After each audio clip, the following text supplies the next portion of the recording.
Olá a todos, eu sou o André Costa e o programa Equilíbrio Nacional de hoje, que tem o patrocínio do Grupo Vincere, que há mais de 30 anos está consolidado no mercado, com foco no cliente, que contribui para o crescimento de todas as empresas através de uma consultoria 360 graus.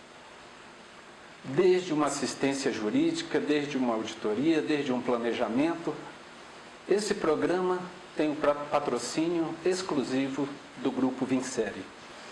E hoje, a temática do programa Equilíbrio Nacional, transmitido pela TV Vincere, e simultaneamente pelas redes sociais no YouTube e no Facebook, tem a satisfação de receber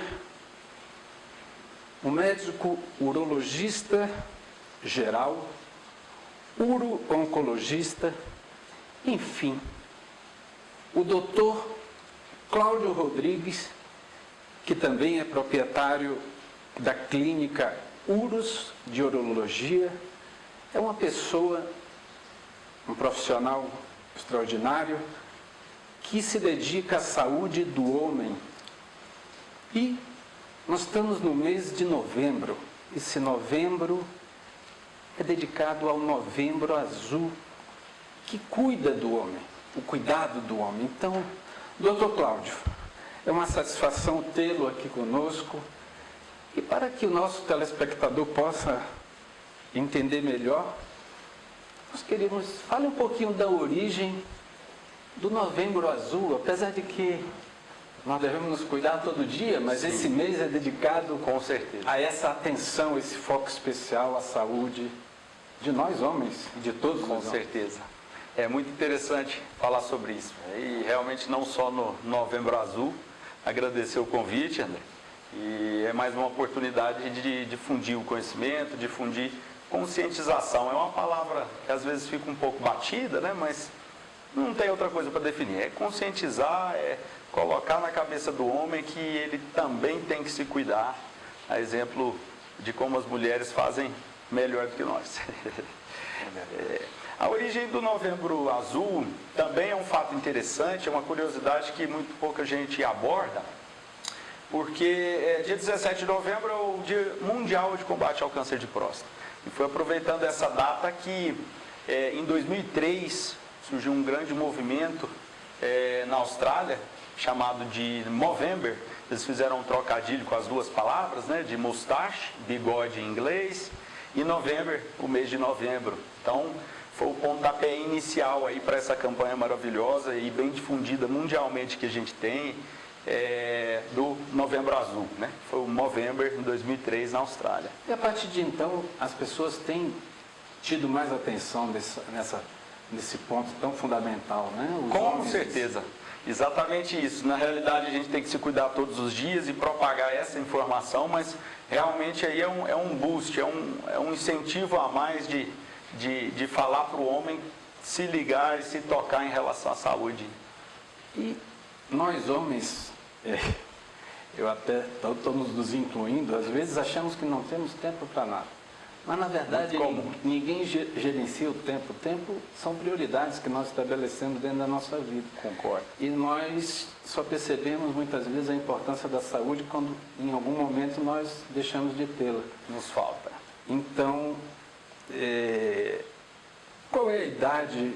Eu sei que isso pode variar um pouquinho, mas qual é a idade ideal? Como um homem, o momento certo que o homem deve começar a ter mais atenção para esse ponto específico do câncer de próstata, enfim? Tirando um pouco do ponto específico, mas assim, de uma maneira geral, realmente é desde o nascimento, né? Que aí já é ali, por transferência, um cuidado dos pais, né? Desde a infância ali, acompanhando com a pediatria e tudo. O pediatra, muitas vezes, inclusive, também já faz um acompanhamento conjunto com a parte da urologia, se tem dúvida em alguma patologia ali que pode ser cirúrgica ou não e tudo mais. Mas realmente é um cuidado que tem que ser holístico, tem que ser desde o nascimento e que logo depois de término da infância, quando você para de acompanhar ali com a pediatria, realmente já fazer a transição, né, no início da adolescência mesmo, para a parte da urologia e de uma saúde do homem como geral. Por quê? Porque nessa etapa também tem algumas prioridades, né? Orientações sexuais e orientação da parte de prevenção das doenças sexualmente transmissíveis, a vacina do HPV que está aí, já entrou no plano nacional. Só para eu não perder esse gancho, foi Sim. muito importante. Isso teria alguma relação numa possibilidade de probabilidade, essa falta de educação sexual, as doenças sexualmente transmissíveis, isso implica uma possibilidade maior de ter? Principalmente em relação ao câncer de pênis. O HPV é bem correlacionado e cada vez mais a literatura tem abordado isso aí, com aumento de risco de câncer de pênis e, por transferência também, a parte do câncer de colo de útero, né? Que foi abordado aí no Outubro Rosa. Mas em relação ao câncer de próstata, um pouco menos. E aí já complementando esse cuidado, de uma maneira geral, a gente, seguindo recomendações, né, nacionais e internacionais, a partir dos 45 anos, anualmente fazer o acompanhamento com o urologista, o screening prostático, né, exames laboratoriais, exame físico, principalmente aqueles pacientes que têm algum fator de risco já bem consolidado. Fator de risco para câncer de próstata bem consolidado é pele negra e a familiaridade, né, a parte da questão genética. Se você tem um parente de primeiro grau, pai, irmão, que teve câncer de próstata, o cuidado com certeza tem que ser redobrado. E na população geral, fora dos fatores de risco, pelo menos a partir dos 50 anos. Pelo menos aí, anualmente, fazer esse acompanhamento de uma maneira geral e principalmente em relação à próstata. Ok. Os homens em si, me parece que às vezes se acham super-homens. Eu estou aqui para tentar, nosso objetivo, junto com o seu profissionalismo, é fazer essa conscientização, que eu acho que essa é a melhor forma da prevenção. Como passar isso para o homem que ele deve se cuidar, porque não adianta ele ser o provedor e Deus o livre, alguma coisa aconteça, e aí quem vai prover? Na mão. Né? Realmente no tocante a esse assunto mesmo, que é interessante. Até as taxas de cura, né, que a gente vai falar, são muito influenciadas em relação a esse cuidado da saúde que o homem tem que ter. Porque o câncer de próstata, sobretudo, ele tem uma taxa de cura aí que varia facilmente próximo dos 100% a próximo do zero, devido realmente ao rastreio e devido à detecção precoce da doença.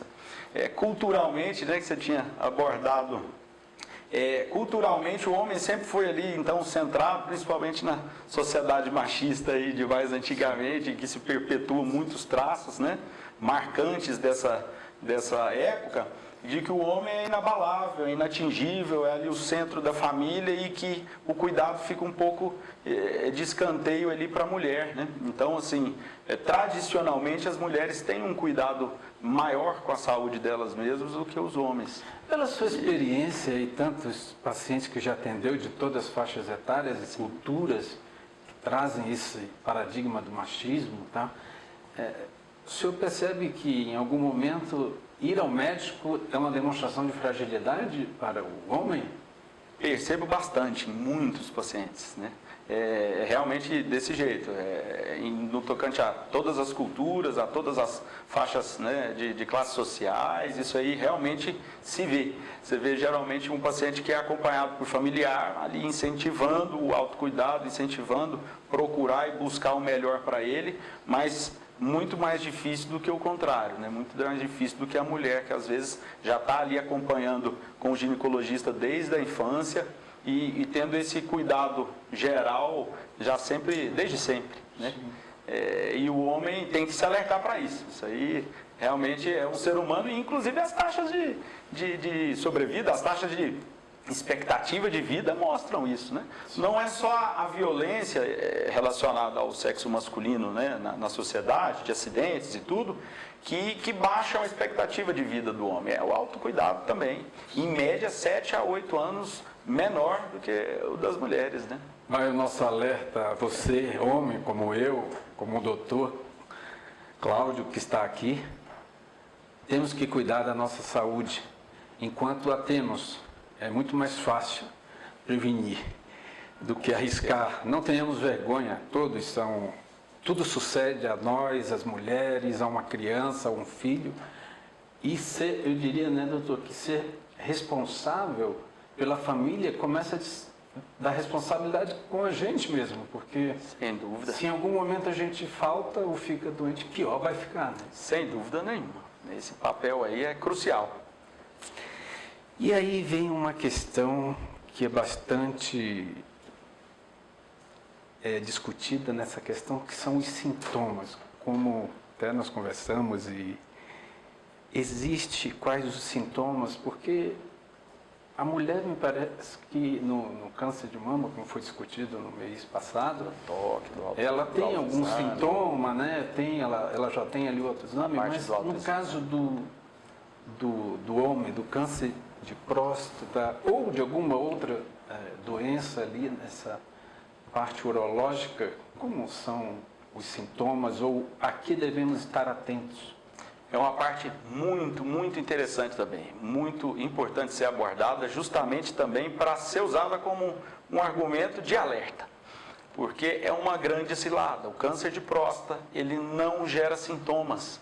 Na maioria dos casos, o câncer de próstata evolui silenciosamente, insidiosamente, e ele vai produzir sintomas de uma maneira geral, obviamente, porque cada caso, né, é particular a cada paciente, a resposta do organismo, mas de uma maneira geral ele começa insidioso, silencioso, e só vai produzir sintomas obstrutivos ou de compressão de estruturas vizinhas quando ele já está bastante avançado. E isso aí é a exemplo da diabetes, a exemplo da hipertensão, que tende-se a tomar mais cuidado aí na sociedade, até dos programas sociais, programas de saúde primária, abordam mais essa parte do que o câncer de próstata. É comum o paciente chegar no consultório e falar: doutor, eu preciso mesmo fazer o rastreio de câncer de próstata, fazer o toque, fazer o PSA, fazer algum ultrassom, alguma coisa, porque eu não sinto nada. Aí eu... realmente, companheiro, o crucial é a resposta que você já me deu, porque geralmente os pacientes não sentem nada no começo do câncer de próstata. Então, é esse cuidado quando não se sente nada que é decisivo para o diagnóstico e tratamento precoce da doença. Então vai o alerta para nós homens que um possível câncer de próstata, ele é um inimigo silencioso. Não espere você sentir algo, porque quando você sentir, ele já estará num estágio, é isso, né, doutor? Bastante avançado. Ou metastático, né, que emitiu aí doença para fora da próstata, né? Em complemento a isso, é muito mais comum nós recebermos no consultório pacientes com sintomas obstrutivos. Esse sim gera muito sintoma, muita inquietude, perda de sono, obstrução, sangramentos. O paciente com a próstata hiperplásica, uma hiperplasia prostática benigna, essa sim dá sintomas precoces. E realmente, na maioria dos casos também, não tem correlação com o câncer de próstata. Tem que ser feito um rastreio completo, mas quando não se sente nada também. Não é só com os sintomas obstrutivos da HPB. Seria um paradoxo, então, vamos dizer que um tumor maligno, ele é silencioso. E o benigno, ele traz um sintoma. O adenoma benigno de próstata, realmente, ele traz muito mais sintomas. É por causa do crescimento ali, às vezes, centrípeto mesmo da próstata, que aperta, a grosso modo dizendo, aperta a saída da uretra e gera muitos sintomas, sequelas na bexiga, uma bexiga de esforço que, mesmo depois de ser extirpada ali, feita a exérese, a ressecção transuretral da próstata, continua sequelada na sua capacidade de esvaziamento. Igual um coração com hipertensão ali há longos anos, trabalhando e se hipertrofiando, perdendo a eficácia. A bexiga acontece da mesma forma. Também é uma doença que tem que ser cuidada e que pode gerar sequelas futuras, né? Mas gera bem mais sintomas, é bem mais alerta. Ok. Então, mais uma vez, o remédio é sempre a prevenção. Por isso que esse mês é dedicado a esse enfoque, para que nós fiquemos alertados o ano inteiro sobre isso, né, doutor? Isso. O diagnóstico de um câncer dentro de uma manutenção periódica que o paciente faz, através de exames clínicos, Isso, laboratorial, né? O famigerado PSA, né? Que é o antígeno prostático específico, você dosa laboratorialmente, uma amostra de sangue. E aí você tem valores, aí realmente tem uma grande variedade, às vezes o paciente olha ali o valor de referência do laboratório, mas que ele tem uma variedade grande para você considerar para mais, para cima ou para baixo, em cada caso, de uma próstata grande que pode ter um PSA um pouquinho maior, sem significar um alerta e indicar uma biópsia prostática, mas o diagnóstico, como você ia dizendo, realmente é por biópsia. É por uma coleta de um fragmento prostático e que se indica, em alguns casos, na maioria, um toque, né? Um exame dígito retal alterado, que você percebe uma nodulação grosseira ou alguma alteração na consistência da próstata, ou por alteração do PSA mesmo. Ou algum outro exame de imagem ali que você tem um diagnóstico incidental também. Só para que a gente tenha mais uma atenção nos alertas, o senhor falou que geneticamente quem deve ter mais cuidado são as pessoas, só para isso ficar bem registrado. Com parentes de primeiro grau. Com parentes de primeiro grau que tiveram câncer de próstata, isso aí é um dos fatores de risco mais bem consolidados na literatura, sobretudo aqueles que têm pele negra. É às vezes uma surpresa para a gente que comunica o paciente desse fator de risco, mas é muito bem sedimentado mundialmente na literatura. E obviamente todos os tipos de cânceres eles têm ali vamos dizer assim, um fator fixo, né? Em relação à obesidade, em relação ao sedentarismo, aos hábitos de vida saudáveis ou não, ao tabagismo, diabetes, hipertensão, todos esses fatores de vida saudável, né, que são determinantes para uma vida saudável e de bem-estar físico, mental do próprio paciente, também influenciam sem dúvida nenhuma. É qualidade de vida, né? Sim. Que hoje nós temos que buscar. Exato. Muitas vezes não é tão simples, mas não tem outro caminho. Não tem. E é sempre uma fonte de argumento muito extensa, né? O paciente às vezes fala, doutor, eu não tenho tempo, chego em casa cansado, como é que eu vou fazer exercício? Mas a gente tem que responder, porque obviamente se você tem uma vida pautada ali em hábitos saudáveis, uma alimentação com menos carboidratos, com menos açúcares e exercícios físicos regulares, pelo menos 4 vezes por semana, você vai ter mais disposição para fazer as suas atividades diárias. Isso aí é um ciclo recíproco, né? É um feedback positivo. É verdade. O programa Equilíbrio Nacional vai para o intervalo comercial agora, nessa conversa com o Dr. Cláudio. Nos aguarde e nós voltamos rapidamente. Olá a todos, eu sou André Costa, sou presidente do Grupo Vincere, mas eu quero tratar hoje com você sobre a TV Vincere e a Vincere Produções. Nós estamos trazendo grandes inovações para você, novos programas, novas temáticas, entretenimento, economia, a parte jurídica. Gente, você não pode perder. Venha para a TV Vincere, o podcast Vincere, são coisas extraordinárias. Eu vou deixar você na curiosidade. Vá nas nossas redes sociais e no nosso site e você acompanhará tudo o que nós estamos fazendo por você. O programa Equilíbrio Nacional volta do intervalo comercial com o Dr.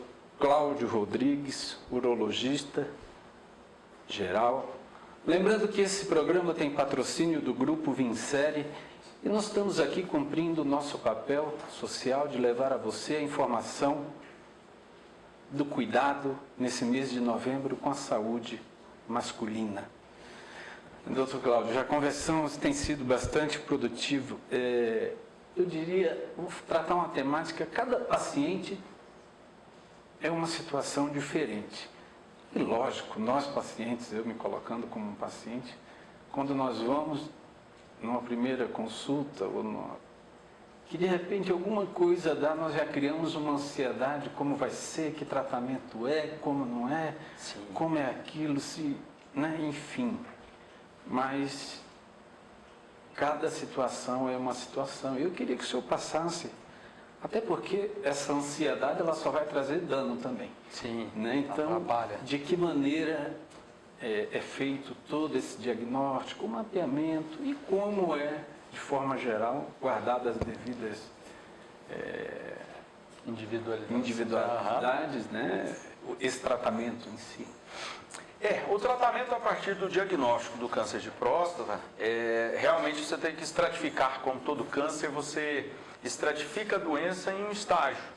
São estadios clínicos, né, estadios oncológicos, em que você tem vários parâmetros, né, desde o exame físico, o exame clínico, a performance, a expectativa de vida do próprio paciente, a expectativa do paciente em relação ao próprio tratamento e parâmetros objetivos de resultados de exame de imagem, uma cintilografia que se faz para identificar doença extraprostática, doença óssea, em alguns casos de alto risco, de PSA mais alto, de um toque mais alterado, ou de uma biópsia que vem com um laudo do patologista nos dizendo que aquela doença é mais agressiva ou não, da porcentagem de acometimento dos fragmentos na biópsia prostática de câncer de próstata, o subtipo também patológico, né? Isso aí tudo é decisivo em relação às estratégias de tratamento. Mas de uma maneira geral, se você for ali compartimentalizar o tratamento do câncer de próstata, ele se divide, sobretudo em estágios iniciais, em que se ocorre a maioria dos diagnósticos, ele se divide em um tratamento cirúrgico de prostatectomia radical, que pode ser feita por via aberta, com corte, por via videolaparoscópica e mais atualmente, e felizmente, com a cirurgia robótica, que é um avanço muito, muito grande aí, que é uma pauta para uma conversa inteira, os tipos de tratamento que se tem disponíveis hoje, mas também, embasando-se em artigos, em literatura, eles têm taxas de cura praticamente iguais na parte oncológica. Se divide então em cirurgia, em radioterapia e em vigilância ativa. É uma vigilância ativa que você tem alguns critérios também para indicar. Quimioterapia não? A quimioterapia em estágios mais avançados. Aí, nesse estágio inicial, a cirurgia, a radioterapia ou o acompanhamento em vigilância ativa, né, que é conhecido como active surveillance. E aí, você faz um acompanhamento a posteriori e, dependendo dos graus, dos estágios, realmente você não opera, você abole a parte da indicação da cirurgia, se realmente a doença é mais avançada, se é metastática, se tem extensão extraprostática, para algumas outras opções de combinação de tratamento. Às vezes, cirurgia aliada a uma terapia de deprivação androgênica, de baixar os níveis de testosterona para impedir a progressão da doença, e de quimioterápicos também, cada vez mais modernos, e culminando ali para prolongar ao máximo a vida do paciente que tem metástase e que a chance de cura é praticamente zero, mas prolongar ao máximo e com a melhor qualidade de vida possível para cada caso. Mas aí realmente uma gama imensa de fatores influenciadores. E justamente nessa questão que eu falei, um câncer de próstata identificado precocemente, ele tem uma chance de cura realmente, seguramente, acima dos 90%, 95%. E para aqueles metastáticos, realmente, a chance é menor que 5% de controle e cura completamente da doença. Me veio em mente uma questão que isso se falava até dos mais antigos, os paradigmas machistas. Algumas pessoas eu conversava e se tinham receio de ir ao médico, talvez constatar alguma coisa, ter que fazer uma cirurgia e isso gerar uma impotência. Porque isso é importante ser dito, porque isso psicologicamente no homem, para ele é quase uma situação muito crítica. Valorizado. Como isso, qual é essa relação? O risco, existe a possibilidade de fazer cirurgia e não ter esse problema? Existe para que ouvir isso de um profissional e isso é muito interessante. guardando as devidas situações. É aquela famosa frase de quem procura doença acha, mas na realidade não é assim. Você vai procurar a doença para você diagnosticar precocemente e, consequentemente, ter uma chance imensurável maior de cura. Então, com sequelas cada vez menores, né? Eu até tinha falado em relação ao advento da cirurgia robótica e de cirurgias minimamente invasivas e que possibilitam tratamentos cada vez mais modernos, cada vez mais acurados para possibilitar baixar cada vez mais esses níveis de sequelas, que são possíveis. Elas têm que ser ressaltadas com o paciente antes de submeter qualquer tipo de tratamento, seja ele medicamentoso, radioterápico ou cirúrgico, que a chance de impotência na cirurgia ela é real, cada vez mais baixa, mas ela é real. Uma grande variação na literatura, se você for no Google, uma grande variação também de fontes, né? Mas que tende a ser até menor do que 10% a 15%, mas ela existe, inclusive de incontinência urinária também. Mas que, na realidade, a gente sabe que tem outros tratamentos aí subjacentes que tendem a reverter o quadro, né? De impotência com as próteses penianas, da parte de incontinência com os esfíncteres urinários artificiais que são implantados e possibilita reverter o quadro nos casos raros em que ele acontece. Então, a nossa sugestão para quem está nos assistindo, no lugar de você estar só na internet olhando, fazendo uma autoconsulta pelo Google, que isso está muito comum hoje. Google. Dr. Google, procure um profissional qualificado que você confia, porque ele vai te dar o direcionamento certo e por certo, vai te tranquilizar e você vai ter muito mais chances, né, doutor, O Dr. Google, ele às vezes realmente gera muitos vieses, para mais e para menos. Menospreza algumas coisas que são muito importantes e você acha que com aquilo ali já te explicou, já está solucionado. E o contrário também, assusta muita gente que tem alguma coisa simples de resolver e que chega em pânico praticamente no consultório. Eu tive uma experiência em casa com a minha esposa e eu consegui me controlar. Ela teve câncer de mama, mas graças a Deus está curada, está bem. E eu consegui me controlar e não fazer nenhuma pesquisa no Google.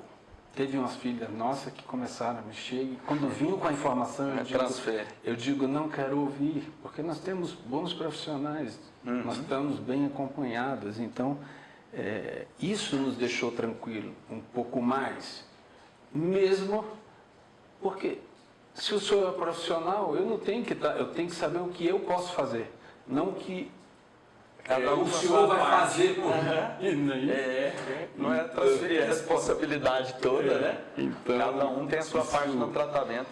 E essa parte do paciente é muito importante nos procedimentos, né, na busca pela cura. Nós íamos falar, tinha um questionamento que veio para nós sobre as estatísticas, o senhor já mencionou, mas...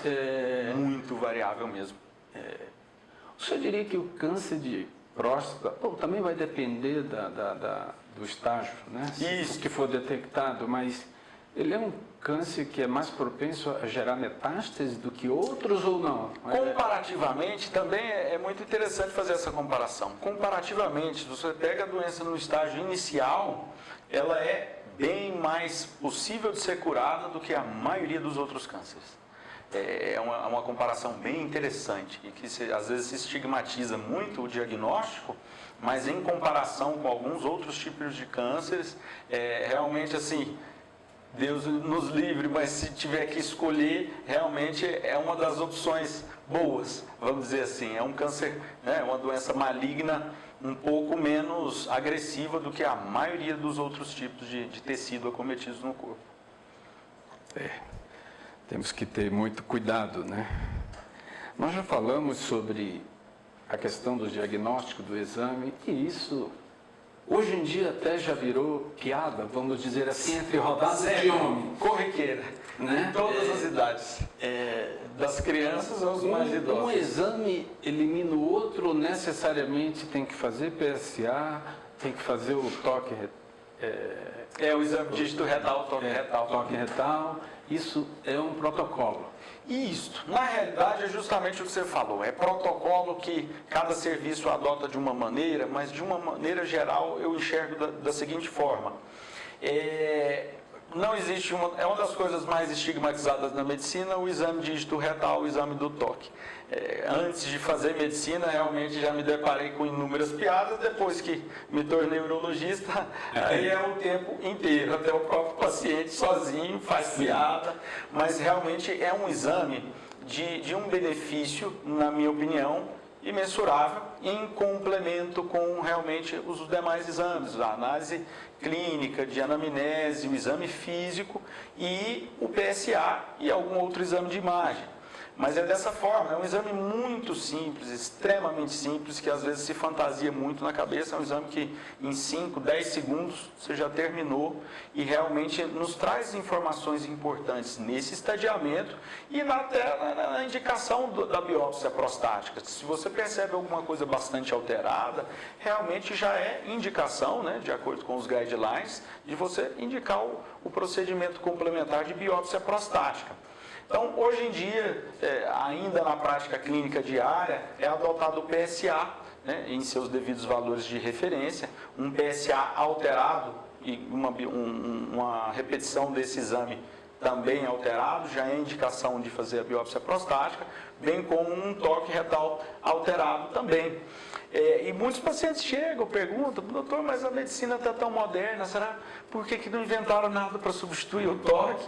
Eu sempre explico, na realidade, inventaram. Uma ressonância multiparamétrica da próstata é muito mais acurada do que um toque, né? Um exame dígito retal. Só que você não vai indicar isso para todo mundo, por causa da acessibilidade do exame, do custo, da parte de possibilidade de efeito com contraste, alguma outra coisa assim. São exames que provavelmente vão ficar mais modernos e vão substituir o toque. Mas, por enquanto, a gente se apega ao que tem mais fácil, muito simples, assim, já tira os estigmas na hora, na consulta, depois que passa, o paciente fica todo realmente, às vezes até um pouco constrangido de ter tido tanto receio, tanto medo, por uma coisa tão simples. E, inclusive, como adendo, hoje, você vê também na literatura, na mídia mundial, alguns protocolos diferentes, em que tem se retirado realmente o exame dígito retal dos protocolos clínicos de investigação, de screening do câncer prostático. Eu, por enquanto, não adoto essas novas formas. Para mim tem muito benefício sim, mas isso aí vai sendo protocolado nos compêndios, nas reuniões mundiais, guideline europeu, guideline americano, que vão atualizando isso a todo momento e quando estiver bem consolidado a gente sempre segue. A Sociedade Brasileira de Urologia vai seguindo as manifestações mundiais em prol do melhor diagnóstico e melhor tratamento, obviamente.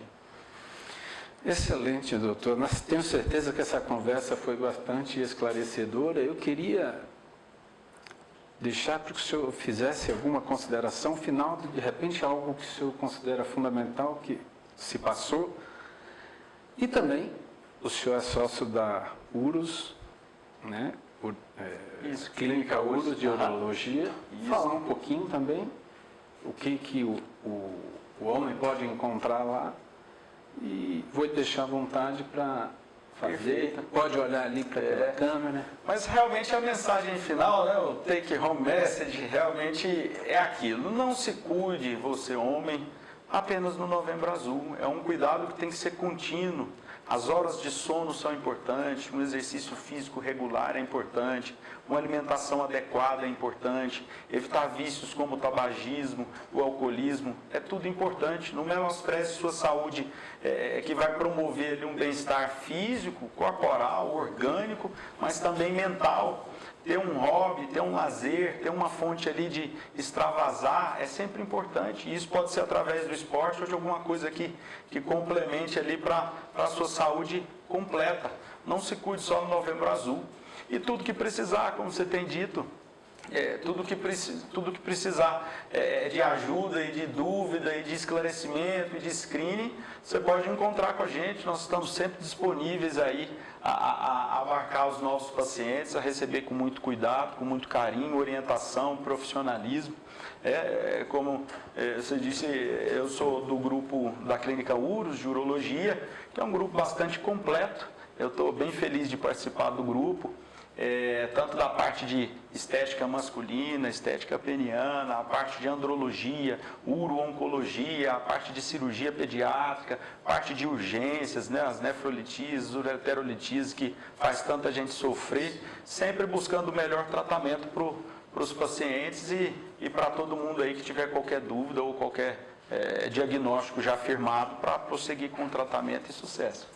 Vocês têm 2 unidades, é isso? Isso, temos uma unidade no edifício Biosphere, na Asa Norte, próximo ali ao Hospital Santa Lúcia Norte, e uma unidade recém-inaugurada no Pátio Capital, próximo ao Taguatinga Shopping ali, próximo a Águas Claras ali também. E estamos à disposição sempre para ajudar no que for preciso. Maravilha. Vai estar também na entrevista, quando for veiculada, vai estar os contatos, como você pode procurá-los. Estamos sempre à E disposição. cuidar da saúde. Então, eu queria, de fato, agradecer. O tempo de vocês é bastante corrido, né? O agradecimento é recíproco. Isso aí é muito O nosso importante. objetivo é contribuir de alguma maneira para a saúde de todos, que todos possam, como o senhor falou, nosso corpo é um sistema, né? Complexo. E cuidando da maneira que o senhor falou, de forma preventiva, isso traz o bem-estar mental, a disposição para trabalhar. Você que pensa que vai perder tempo cuidando da saúde, você vai ganhar, porque a sua produtividade vai aumentar muito mais. Isso aí tem que ser internalizado, realmente é uma verdade. Então, No começo dá uma dorzinha aqui, outra ali, mas o resultado é sempre positivo. Então, eu queria agradecer ao doutor Cláudio Rodrigues e o programa Equilíbrio Nacional. Termina essa edição de hoje que você não pode perder e nós aguardamos você no próximo programa.